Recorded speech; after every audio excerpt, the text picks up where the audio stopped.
It's not the reflection that's trapped in the mirror. It's what looks back when you're not watching. In 1963, inside a crumbling Georgian townhouse near the edge of Edinburgh, a woman named Eleanor brought home a mirror older than any object she owned. It was tall, slim, framed in carved wood that curled like vines around a silvered surface. She said it was a family heirloom, but no one remembered it. Her aunt had left it behind in the attic, covered, wrapped, and hidden beneath decades of dust. And Eleanor, polite and practical, believed no object could hold a grudge.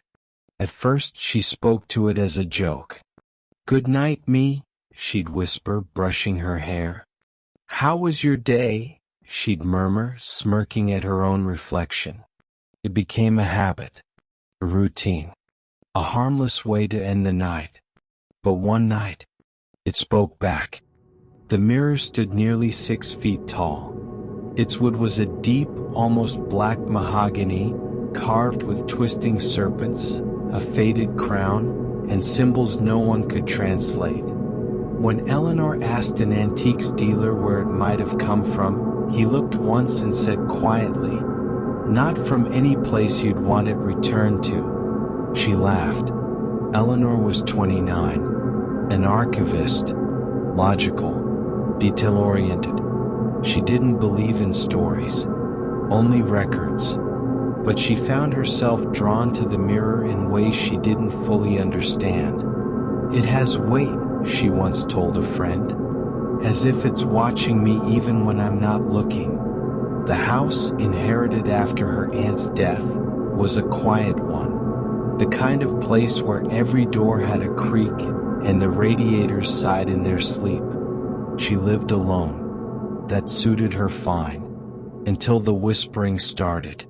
It was never loud, just there, like the way your ears ring in complete silence.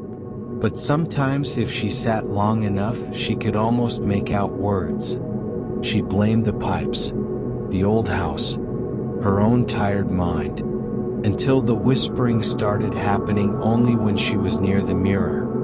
One night, Eleanor placed a chair in front of it. "Okay," she said aloud, "let's talk." The mirror didn't answer, but her own reflection smiled just a second too late.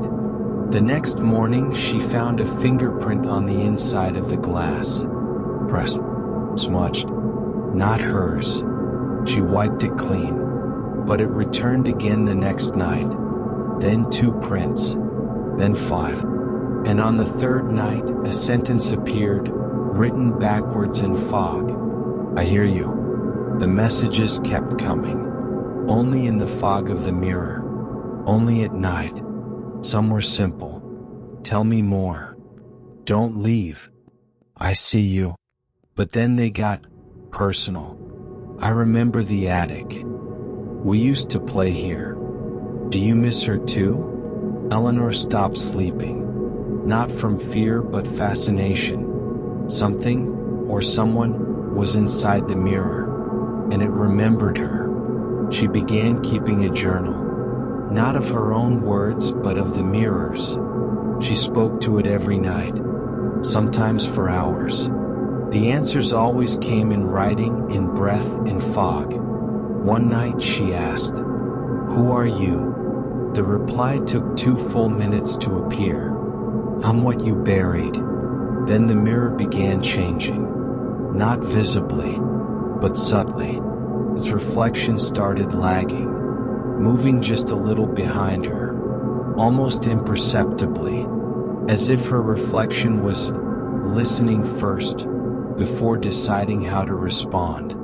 One night, Eleanor blinked, and the reflection didn't.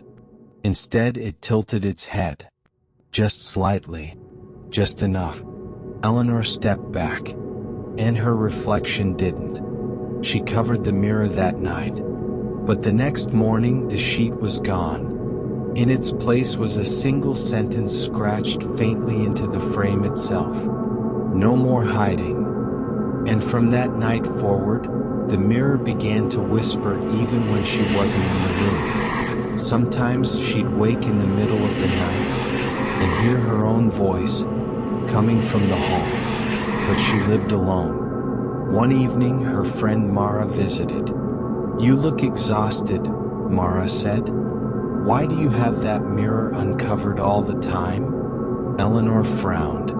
"I don't. I keep it covered." Mara stared at her. "No, you don't. It's always uncovered when I come here. It's always looking." That night, Eleanor wrote one final message. "What do you want from me?" She waited. The mirror stayed silent. She went to bed. At 3:17 a.m., she woke to tapping on glass. When she stepped into the hallway, the mirror was glowing faintly, fogged over completely. And in massive, jagged letters it read, "Let me out." For 3 days, Eleanor did not speak to the mirror. She didn't uncover it. She didn't write in her journal. She avoided her reflection even in spoons and windows. She was unraveling, but afraid of finishing the thread. Then came the knock. Not on the door, on the mirror. It was soft, rhythmic. 3 knocks, then silence. She stood frozen at the hallway's end. The mirror was uncovered. She didn't remember uncovering it. Inside the glass, the room looked the same, except for the shadows. They were longer, darker, and they moved. The knocking began again. But now the reflection wasn't mirroring her anymore. When she stepped forward, her reflection stayed still. When she stopped, it moved. It began walking closer to the glass, and then it smiled. Not kindly, but wide, stretching further than a face should. She screamed, and the reflection screamed louder. Its face pressed against the inside of the mirror, distorting with pressure, like something trying to burst through glass. And then, silence. Eleanor backed away, hands shaking, and the reflection just watched. It no longer mimicked her. That night, she packed a suitcase. She called Mara. "I need to leave," she said. "It's not just the mirror. It's what's in it." Mara came to stay the night, to help her pack, to calm her nerves. But Eleanor never made it to the car. At 4:44 a.m., Mara woke to the sound of whispering. She followed the voice to the hall. Eleanor was standing in front of the mirror, barefoot, eyes closed, mumbling as if in prayer. Mara called her name, once, twice. No response. Then Eleanor opened her eyes, and Mara screamed. There was no reflection, just empty glass.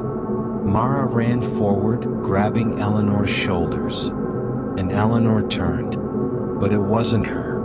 Her eyes were too dark, her face too smooth, her smile too wide. She whispered, "You covered me for too long."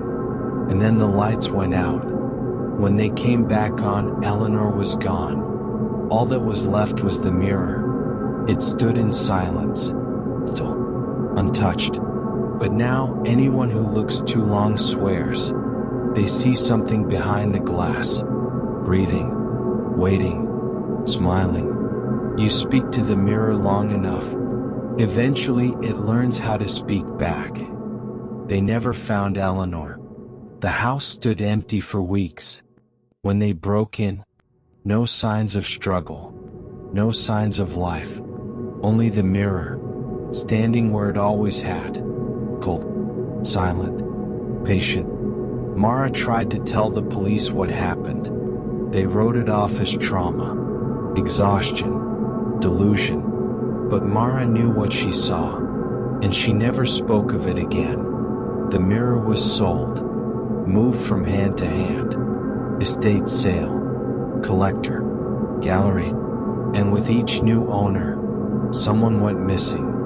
Always quietly, always at night, until eventually, it vanished again. No listing, no record, no return. Some say it was destroyed. Others that it was locked away beneath a monastery in Prague, or buried beneath the foundation of a ruined hotel in the Scottish Highlands. But stories always find their way back, sometimes late at night, when the house is quiet, when your thoughts drift to places you don't mean to visit. You might feel it, that tug behind the glass, that moment when your reflection lingers, just a second too long, watching, waiting, smiling. Don't speak to your mirror at night, not unless you want it to answer.